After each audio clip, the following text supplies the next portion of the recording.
حدثنا مسدد قال أخبرني يحيى بن سعيد عن عبيد الله قال حدثنا سعيد المقبوري عن أبيه عن أبي هريرة أن النبي صلى الله عليه وسلم دخل المسجد فدخل رجل فصلى ثم جاء فسلم على النبي صلى الله عليه وسلم فرد النبي صلى الله عليه وسلم عليه السلام فقال ارجع فصلي فإنك لم تصلي فصلى ثم جاء فسلم على النبي صلى الله عليه وسلم فقال ارجع فإنك لم تصلي ثلاثا فقال والذي بعثك بالحق فما أحسن غيره فعلمني قال إذا قمت إلى الصلاة فكبر ثم اقرأ ما تيسر معك من القرآن ثم اركع حتى تطمئن راكعا ثم ارفع حتى تعتدل قائما ثم اسجد حتى تطمئن ساجدا ثم ارفع حتى تطمئن جالسا ثم اسجد حتى تطمئن ساجدا ثم افعل ذلك في صلاتك كلها۔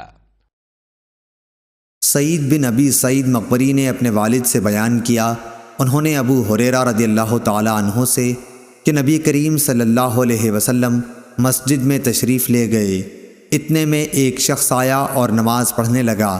نماز کے بعد اس نے آ کر نبی کریم صلی اللہ علیہ وسلم کو سلام کیا۔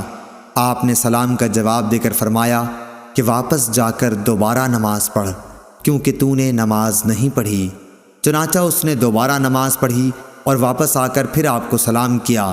آپ نے اس مرتبہ بھی یہی فرمایا کہ دوبارہ جا کر نماز پڑھ، کیونکہ تو نے نماز نہیں پڑھی۔ 3 بار اسی طرح ہوا۔ آخر اس شخص نے کہا کہ اس ذات کی قسم جس نے آپ کو حق کے ساتھ مبعوث کیا ہے، میں تو اس سے اچھی نماز نہیں پڑھ سکتا، اس لیے آپ مجھے سکھلائیے۔